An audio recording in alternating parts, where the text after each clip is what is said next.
Happy New Year, North America. Welcome to the Aurorian Age cast. Back again, start of a brand new season for us. We have Spin with us, Hello, our illustrious guild leader, and hopefully and get more than Jack just North America. in North America, and all surrounding municipalities or provinces or whatever. Oh my And we have God. Jack with us. You can't, I'm from Canada. You can't say surrounding provinces. I'm in Canada too, so hey. Though I'm not a Canadian, so it's all good. So welcome to the cast of 2015. We are hoping to get you guys up to date and caught up with all things ArcheAge, and hopefully get you some knowledge here, and hopefully you guys will have a good time with us. First, I'll let Spin speak for a little bit, just to give you guys a update of what's been going on with Grievance as a whole, and then we'll go from there. Okay. Well, for us, we've been having an awesome time lately with regular guild events and naval PvP on Fridays with some good friends of ours that we're making. We took a break over the holidays. Everything gets quiet over the holidays. Everyone's busy. So essentially 10 days, 2 weeks where we didn't have the organized events. We didn't have our guild meetings. We didn't have the podcast or the live cast, I mean. But the year started today, and we're right back into it. And actually, this past weekend, we had a great time with our friends from Reverence doing some PvP, and it kind of felt like old times with being out and active, and that was awesome for us. Jack, anything you want to add? No, just we've been having a lot of good fun. Like you said, I've been having a lot of fun with our good friends over at Reverence, and there's a few others as well that we've been teaming up with lately. And it's just been a lot of fun getting back out there again as a guild with our friends and just having a great time. It's been a lot of fun. The Reds hate us. That's the way it goes. But hey, we're having a good time. If they didn't, we wouldn't be doing our job. Exactly. Yeah, exactly. So, Spin, other than that, have you been up to anything good? How were your holidays? Well, holidays are always awesome. Family time, however awesome it might be, does interfere with playing the game. And Yes. I won't say I'm glad it's over because I love my parents and I'm glad they visited. We had a great time. But it's always nice to have your house back and get back to your routine, especially when your routine includes killing some reds in ArcheAge. All right, how about you, Jack? How were your holidays? Holiday was great. I was able to spend some time with the in-laws this year, which was actually a lot of fun. I love my... Back in business. I didn't hear most of what you said, Jack. Oh, man. I was going on and on and on about No, that's awesomeness fine. of the holidays. And no. I don't know if you caught the part about where we had Santa Grievance come and visit our No, guild see, plaza. no, we missed all that. Good Oh, stuff. you missed all that. It was awesome. We had Santa Grievance came out and he was giving away a bunch of different gifts to guildies and anyone that was really around at the plaza, and we had a great time with that. So it's something that we're definitely going to keep around because Santa in July, that's never old. That's funny. Well, for me, it was spending time with the family. Yeah, just having a good time, just taking it easy and just enjoying the holidays and Christmas time and things like that. And the New Year, when you're my age, New Year is just not as fun as it used to be. It's just like another day. So, and my wife says we celebrate old folks' New Year when we go to bed at like 9 o'clock. And you wake up and say Happy New Year. Yeah, well, like at 9 o'clock in the morning. Happy New Year, yeah, afterwards. So yeah, so that was basically how it went. So hopefully, you guys out there had a great Christmas and a good start to your New Year, and we pray for a prosperous time for each and every one of you guys. So, all right, well, let's get into it. The ArcheAge news for the new year, 2015. Well, it's going to have some of the 2014 stuff in it, but new year. It's a new year here for us here in ArcheAge, with new resolutions and things like that. First up on our list is changes in our officer list. We had some members step down and out due to being bored with the game and for whatever other reasons and wanted to experience other aspects of the game. We'll miss all of you guys dearly, but you know, you always have a home here in Grievance. We'll miss you dearly. So if you ever want to come back, we'll leave the light on for you. But on a positive note, that means we always have room for fresh meat. Like Blood, me. fresh blood. Yes, but blood. That's what it is. Yes, blood. Yes, and any new officers that are here, I think Jack may be a new officer. Yeah. And we welcome you all, and we look forward to moving the grievance engine forward with you guys in your positions. And in other guild news, the farm has been reduced from what it once was to a more manageable scale so that the farms and crafters can go out and enjoy the game as well. I know that when the farm was as big as it was very difficult for any of the crafters or farmers to be able to go out and do other things in the game other than just staying on the farm. All the properties were sold to members that had little or no land so they could go out and experience the full extent of the game. Crafters are back at trying to create stuff for the guild for us to use and for profit. And also, we'd like to ask that if anyone is interested in becoming a guild crafter in a specific area, please talk to Nikita about it. Nikita is another one of our guild officers. We need people to fill those roles. A little explanation of what will happen is that the guild will try and feed you the materials to make the stuff for the guild to use. And by the way, if you're working on skills, it's a free skill up. Like if you're a cook, you know, crushing grain, it helps your skill up in that, you know, and that will help the guild also by giving the cooks something that they don't, it's tedious for them, but it helps them, you know, having the ground grain to be able to do stuff. Yeah, I do want to add there, if I could just step in for a sec. Yeah, absolutely. Our theory isn't just to have, you know, a main guild crafter and a backup. It's to help as many people in the guild skill up as quickly as they can so they can produce things for themselves, so they can make money for themselves, so they can also produce things for their guildies. But the idea is we've got a strong guild farm, even though we reduced the size down. It's still the engine in the grievance economy, and it can produce a lot of materials for crafters, and we want to be able to share those out as well as, you know, use that to sell in the auction house to fuel the economy. We've got enough excess that we can start really supporting the crafters in the guild. Okay, that's awesome. All right, and also in PvP and PvE news for the guild, recently our people have been doing a lot more PvP and PvP, the PvP aspects of the game.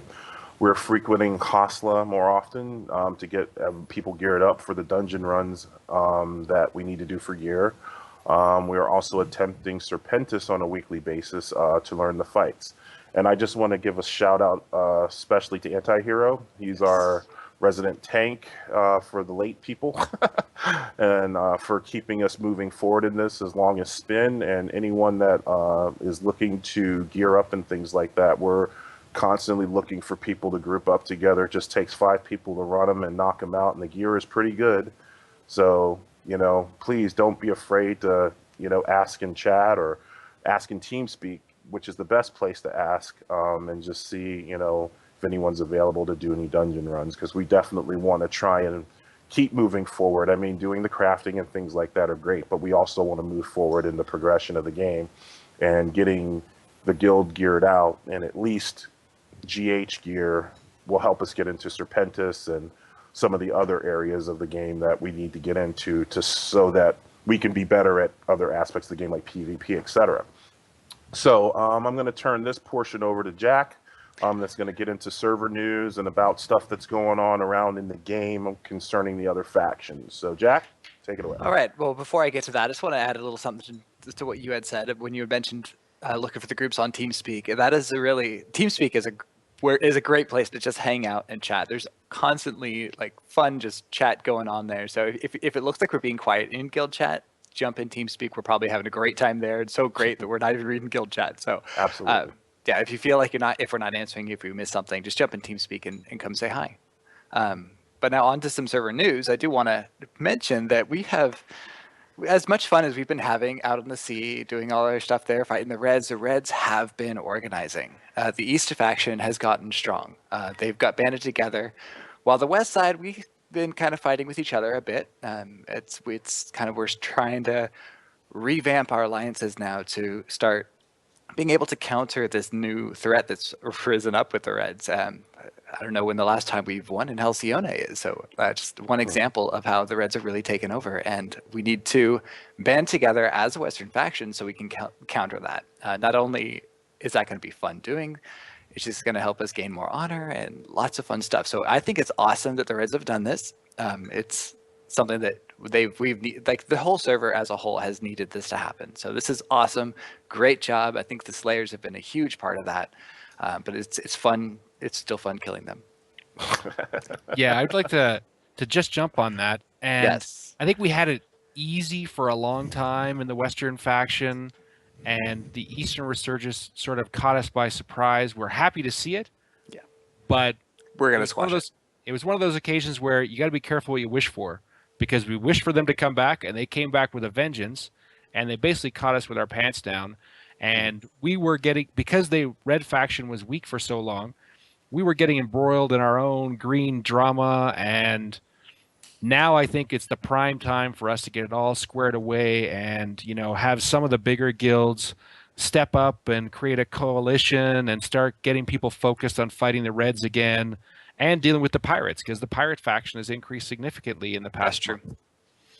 So this is a prime time for Greens to start getting together, and nothing brings us together faster than a common enemy, and we've got one, and they're colored red. Yes, they are colored red. There's two enemies as well. Well, another thing I wanted to point out was during the last cast we did in 2014, there was a mention of an alliance with Slayers, and that is not the case. I think that was just a misspeak that happened, and we just wanted to clear that up. There's no alliances there. We kill them when we can. They kill us when they can. In fact, just yesterday, we used one of their merchant ships to finish off getting Gilda stars for our own fishing boat. So thank you for that, Slayers. It was great. Nice I appreciate it. The ship for that. Yes. That's always so nice. we'll be looking for that again soon. Yeah, our focus in Grievance is a green guild. We want to support our green guild friends, and we want to fight Reds. And that is all we do. We have no alliances or agreements or anything with the Red faction. Not that we're against the occasional running the trade pack if someone's got a red alt. That's not what we're talking about. We don't have any large scale, you know. The only large scale thing we have to do with Reds is fight them. Yes. And we've had a great time lately on Friedrich Island, like with the other night we were up there with Reverence. They supported one of our trade pack runs. We supported a couple of theirs. They lost a ship. We helped them fight about it. We actually went up to Pirate Island with PB, Phoenix Brigade, and Reverence, and a few other guilds, and it was a lot of fun. And that's the kind of green coalition, you know, all of us working together to fight Reds that we want to be part of. In that case, it was the Pirates, but it's the same thing. Greens fighting Reds. Absolutely, and I think that now that the red renaissance has happened, so to speak, that now it gives us something to not us fight each other over, you know, because now the enemy is clearer. Because as you said, you know, when the Reds were kind of just, you know, an annoyance, we needed an enemy. And so I think that that is what caused us to start infighting a lot, is because we didn't have an enemy to fight. Now that we actually have an enemy, a clear enemy, not only the Reds, but Pirates as well, I think that it's going to hopefully solidify the green faction as a whole and hopefully be less infighting amongst us all, which would, for the server's sake, I think is a good thing. Totally agree. There'll still be some people, though, there's always some people that, you know, to quote the Batman movie, just want to see the world burn. But there's nothing we can do about them except fight them when we have the opportunity. Whether they're green or red doesn't matter to us. If someone's, you know, toxic to the server, to quote someone we were talking to recently, then they go on our kill on sight list, because we want our faction and our server to be a fun place to play ArcheAge. And one thing also about the KOS list, since that's kind of something I manage, is to get on the KOS list as an entire guild is not easy. If you end up as a guild on our KOS list, it means not only have you been doing stuff against us, but against the server as a whole. If you're making basically the Western faction, if you're killed Reds, that's fine. But if you're doing things to cripple the efforts of the Western faction, you will be on our KOS list. Makes sense. Makes as an perfect entire sense. guild. So if you're a member of that guild and you're not participating in that we're sorry. You might want to find a guild that stands for nicer things. Like Absolutely. Grievance. And also, I mean, if there is an issue with, a guild member or something like that, let's say we have an alliance or an agreement with someone in a guild, and someone from that guild is griefing a grievance member or whatever, always go to an officer first and see if they can reach out to the other guild and see if they can get that, because there's douches everywhere, and people will play the game how they want to play the game. So, don't automatically think that a whole guild is bad because of a couple of bad apples that you've run into. So, we'll definitely keep an eye on them. But if it's just, one or two people or whatever, or even a group of people that are just being, douchebags, we can handle that as a guild as a own without putting a whole guild on a KOS list. So, sound good? Perfect. All right. So let's get on to other server news. Lots of new content happened in the month of December. Recently, they added a Dragon World boss called the Crimson Champion. I don't know if anyone has actually downed the dragon yet. Has anyone heard anything about any guilds downing the dragon yet as a world boss? Not that I've heard. Anyone out there in chat? Yep, haven't heard anything either. I figured that would be a big deal if someone killed it. So that's always up for grabs, and something that we could aspire to at some day. Also, two new dungeons were introduced. One is Dahuda's Fate, the Sea of Drowned Love group instance, and the raid instance. The group instance is a weekend only zone, and the raid instance is open all the time. You do have to be attuned for it through the loyalty shop, I believe. It's not very expensive to get attuned to that instance, but you need to have at least GHA or better gear to be able to do that, from what I understand, those zones. So you're not going to jump into that, fresh 50. So that's something that, again, as Grievance as a guild, we're progressing towards those goals of getting into those instances. Well, Anti-Hero was leading us just the other day, and we went and did a try in the first run of Serpentis, and we had a ton of fun, but we, figured out the routine for downing the first Guardian, and, basically what we need to do to start getting into Serpentis, and that's where our immediate goal is to get Hasla and GHA done so we can get our teams into Serpentis. Hello, puppy. Sorry, she can't live without my lab. Oh, that's fine. I have a cat. Unfortunately, the cat's at the vet at the moment. Had a clogged bladder, and we're hoping for her or his quick recovery. So I understand having an animal on the lap while you're doing the cast, so it's all good. Yeah, it's never good when pets or kids are sick.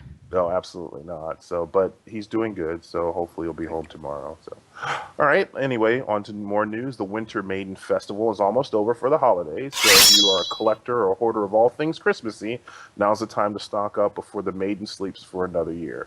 Me personally, I could care less about those things, but we have a lot of people who are a collector of all things shiny and all things new and like to wear the costumes and things like that. So they're probably going to be taking that off the shop fairly soon. So if you were looking to get that stuff, better hoard up now. All right. Also, just a little side note, Thunderstruck trees and logs have gone back up in price since the racing kits and rumbling trees are no longer in the shop. So if you did get them on the cheap when you could, you're probably out of luck finding them reasonable now. And lastly, unless you're in a friendly guild, right? Yeah, exactly. And lastly, the launch of the public test server, which has been a long time coming for ArcheAge. You can request to auto level up to 50, or you can just do the normal grind if you choose to do so. Not sure why you would. You get some really nice level 50 gear to test with. I actually got to play on it before they closed it down for the holidays. And doing PvP on an even playing field is definitely quite an interesting proposition, let me tell you. Because they give you unique 50 gear, all the weapons, all the adornments and everything, jewelry and stuff. And when you go out and fight on an even playing field, it definitely feels like a much better game than it does when you're under geared and getting killed because you can't fight evenly with someone. So, if you're interested in playing on the test server in your downtime, right now it's down for the holidays. They said they'll be bringing it back up, hopefully in a week or two. Supposedly they'll be rolling out content there before releasing it live, so we'll have a chance to test it and hopefully stop any game-breaking bugs from hitting the live servers, as they have been recently, unfortunately. So if don't try not to take time away from Grievance and playing with your guildies, but if you're, on some downtime or whatever, please head over to the test server, help test the bugs and things like that, and hopefully, we'll be able to keep the game going well and going strong going forward into 2015 and going forward. So, does anyone have anything else to add before I go into my editorial rant? Okay, I did have a couple things. You mentioned on the public test server, the fact is you can get all the buffs and you're up to 50 and you have all the gear, and that's fantastic. It does raise the point that there's lots of people in ArcheAge that are concerned about how important equipment and buffs are, and we have a forum post up in our members forum about God mode PvP, which lists a whole bunch of buffs and potions and food and everything that you'll want to get to be successful in PvP. And it is a concern in the game that equipment is so important and so much more important than skill. From my perspective, I don't believe that. I think it's a balance. I think it might be weighed a little too heavily on the buff side right now. But the PvP that I'm most interested in, and I get my butt handed to me in our PvP duels whenever I have one, but I am interested in the group PvP. And in the group PvP, the coordination means more than the buffs. Oh, absolutely. I think so too. And the other thing you mentioned was going into 2015, and I was just reaching back into one of the posts, a producer's update on the main forums from Firekate back in November. Looking past the holidays, we're targeting early next year to bring you a level cap increase, going up to level 55, accessing the new skills, new zone and housing areas with another dungeon, a library dungeon, and some additional crafting. So that's something we can look forward to hopefully in the next little while. I didn't see an update on it, so I'm hoping we'll get one, in the first couple of weeks of January. Yeah, it'd be nice to hear at least when they plan on rolling that out.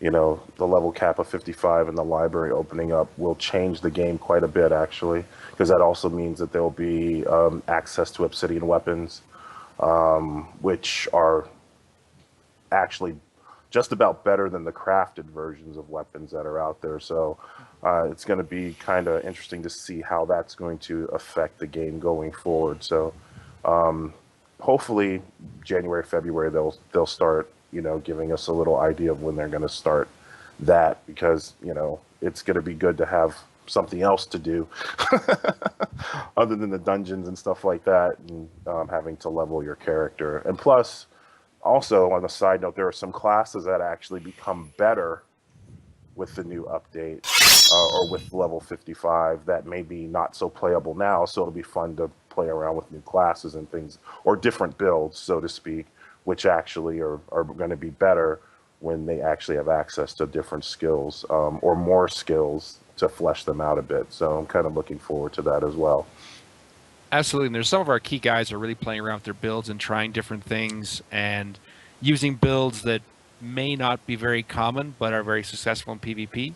I know Hollywood has been an anti-hero, and Alki's in there as well. So those are our main sort of PvPers that are experimenting with things, and the rest of us, queue off of them for what they learn. And I think that's the way it works in most guilds, is you have a few people who lead in different areas.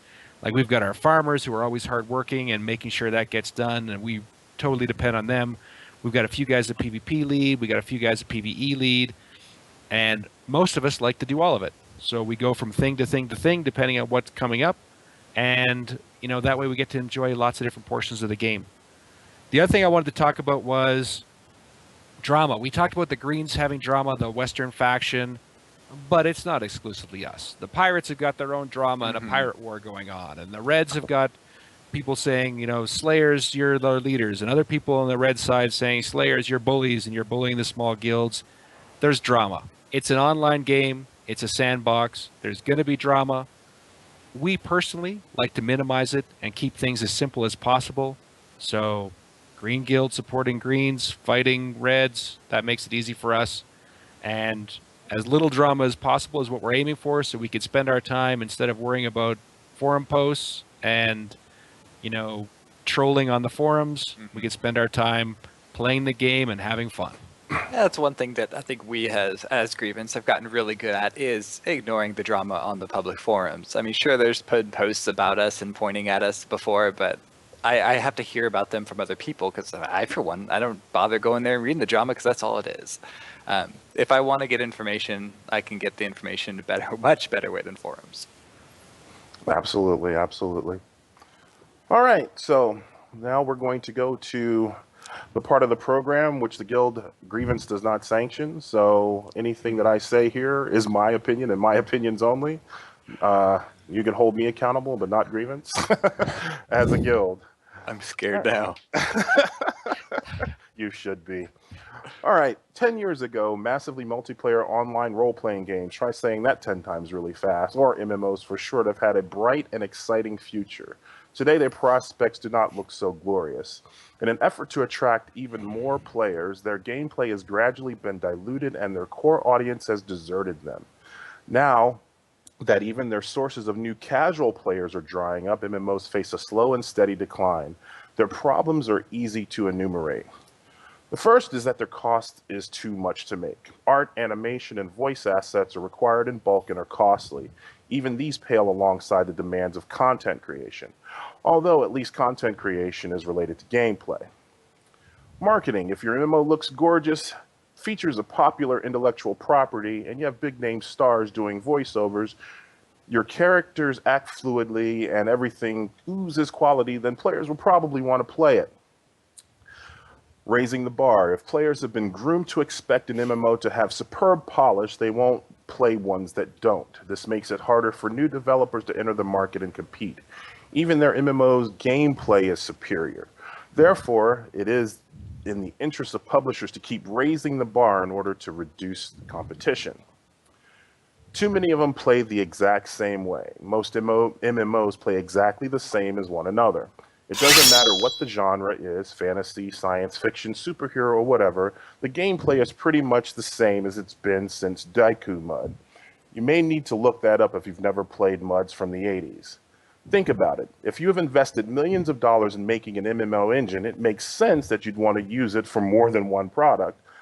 But if little changes except the setting, eventually players will see through that. The tools. If the game creation tool only allows for 10 different kinds of quests, your new MMO will only have 10 different types of quests.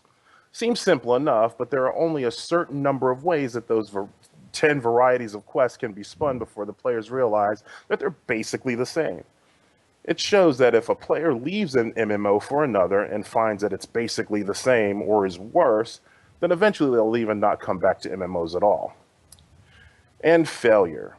This one word is the reason there is not a lot of innovation. MMOs cost too much, and if they fail, it can be catastrophic for the developer.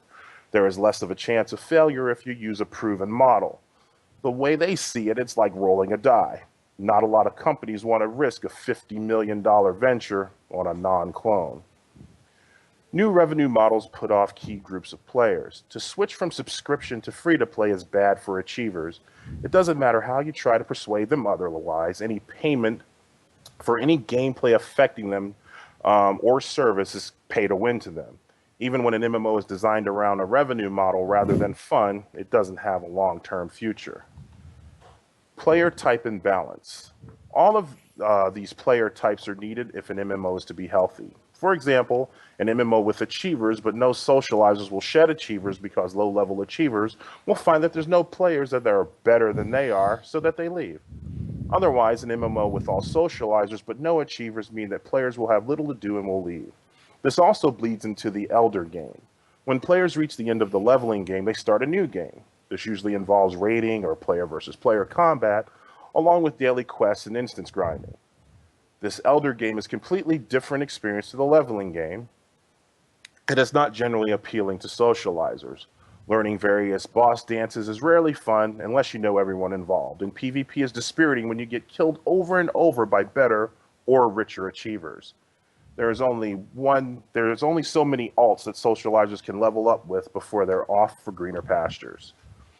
Due to time and more glaring issues, games, I'll just list a few other things. Games are lacking immersion, wit and personality, and designers are forbidden from experimenting. Above all, these aren't the only problems with MMOs. There are plenty more, but they are among the most important to me. Furthermore, they feed on each other. For example, many MMOs are released early to recoup the cost of making them, which means they're often buggy and missing features, which in turn means players don't play them for long. The developer therefore has to release an expansion earlier than planned as to retain players, which means that it too is likely to be less than perfect. I am sure you can think of a few games off the top of your heads that fall into that category. Is all lost? I don't think so, but it would literally take designers and those who finance them to basically throw out the old and be willing to take chances on doing things differently. One thing for them to do is to reduce the clones and improve immersion. Also, do away with the mentality that bigger is better. Most players will be spending their times in the same instances, either groups or raids, and it's really irrelevant to them how many other players are in the wider game. There's no need for an MMO to support 10,000 simultaneous players per shard when most players don't know more than 250 people anyway. Other things that can be done is removing the Elder game. When the journey comes to an end and when they win, so to speak, they will continue to play because the pressure is now off to achieve. Designers are afraid to let players finish a game because they may stop playing quicker, when in fact the opposite is true. I think that it will help players retain players because not only will they not be frustrated that the game goes on with no end in sight or a release in sight for their frustration. MMOs are losing sight of what makes them special. As a result, there's a growing audience of former players who are waiting for a game to appear that recaptures this essence. Some studios do recognize the problem and are trying to innovate. However, the majority of MMO developers are sleepwalking themselves into obscurity. Having identified the problems, solutions can be proposed. The ones listed here are quite radical at times, but nevertheless practical. They are solutions, but not the only solutions. The reason they were given was primarily to draw attention to the problems rather than persuade people of the individual merits of a particular way of dealing with those problems. If MMOs continue as they are, then in a few years from now, people will wonder why they were ever considered to be so special. The first developer able to remind us will become very special and successful indeed. If today's developers wish to survive, they need to accept that they have a long-term problem and to make difficult decisions on how to solve it. If they don't change, the world will change around them. Spin, any final thoughts? Well, I'll give it to Jack for a minute to let him say if he has anything, and I'll go last. I do have a few things to add. Now, I wish we had more time because I'd love to rebut some of your points, NoTouchy. not that I don't disagree with a whole bunch of players. Maybe next week. Waiting around looking, but certainly it's a huge topic of discussion. And everyone who plays ArcheAge is going to be someone who's interested in MMOs, and as most of them will have played other MMOs and will play other MMOs in the future. So it's always good to have a discussion about where we're going with them. Jack, have you got anything you want to add? Yeah, I just want to add that I guess Grievance is working with some other guilds as well to create a coalition of guilds per se that doesn't necessarily make them have to leave what other alliances that they're in, but basically we want to start putting guilds together to really work as a whole faction. We're not necessarily the ones taking the lead in this, but we are going to be hopefully taking part in the creation of this. Something that we want to do, something that we're looking forward to. But the Greens need to come together. The West needs to come together as a faction, and kind of take care of the green bullies that are out there as well, so that we can focus on the true enemy. It's kind of something we mentioned before, but just wanted to reiterate that again here at the end, is that we do have that as our goal. And if by all means, if you're a player in ArcheAge, you don't have a guild, you're looking for a new guild, come check us out. You can come to our website, sign up there, come check us out. We are a fun bunch of people. We know how to have a good time. Thanks, matey.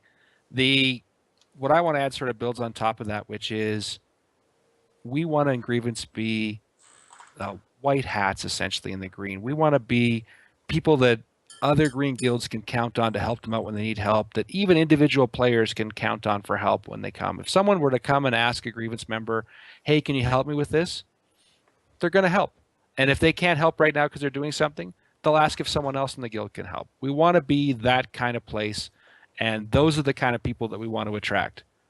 But of course, to go along with the Good Samaritan side, we want people that want to spill some red blood electronically, of course, at the same time.